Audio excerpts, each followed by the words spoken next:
Another thing na criticisms against being woke is yung performative wokeness or activism. Mhm.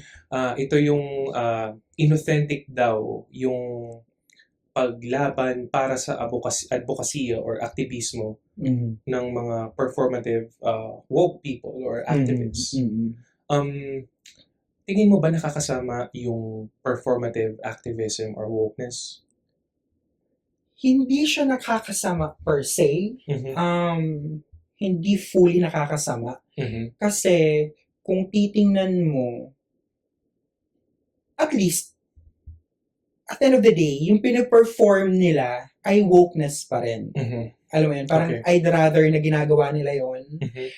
May hypocrisy, pero ito yung klase ng hypocrisy na napapakinabangan ng lipunan. Mhm.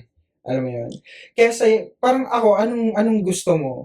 May performative woke dyan, na kuda ng kuda, Mhm. or may politikong kandidato na kuda ng kuda, pero niloloko ka lang. Mhm. Tama. Alam mo yun, mas pipiliin ko na si ateng mo na alam naman nating performative lang yung ginagawa niya, pero at the end of the day, it's still woke. It's still... Kumbaga, the message is still being delivered. Exactly.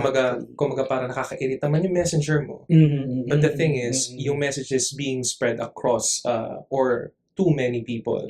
Correct. It helps raise awareness about dun sa social injustices, inequalities, and stuff, right? And usually naman yung ganitong performative people, Mhm. ang nakakasagap lang din naman sa kanila ay yung mga tao din na nasa movement din. Alam mo yun? So, ay girl, parang medyo, ano ka doon? Mhm. Medyo performative. Mhm. And, carry lang yan for me.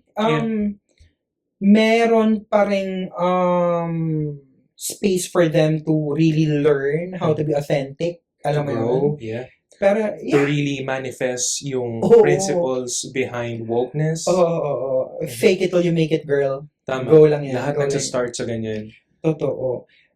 Though, May caveat?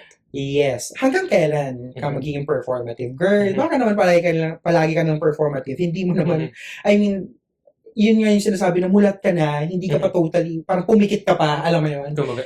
So, may hangganan din yun. It should be a temporary state. Exactly. Kasi, kapag hindi siya temporary, kapag nandiyan ka pa rin sa movement, tapos puro performative wokeness yung pinapakita mo, tapos hindi mo na-educate yung sarili mo, may mali. Alam mo yun? Parang, ang dami mo pa rin sinasabi about other people na nasa movement din, may mga sinisiraan kang tao kasi gusto mo yung spotlight nasa iyo lang, gusto mo ikaw lang yung magaling. For clout. And huwag na tayong lumayo yung sa episode 1 natin, yung pink capitalism. Exactly. Yung performativeness ng corporations profiting off the struggles of the gay or LGBTQ plus community. Kumbaga, imbes na minsan mapabuti pa dahil you're spreading awareness, people look at it as fake or parang it doesn't mean anything. Okay. Kasi yung taong nagde-deliver or entity na nagde-deliver is bad. Alam mo?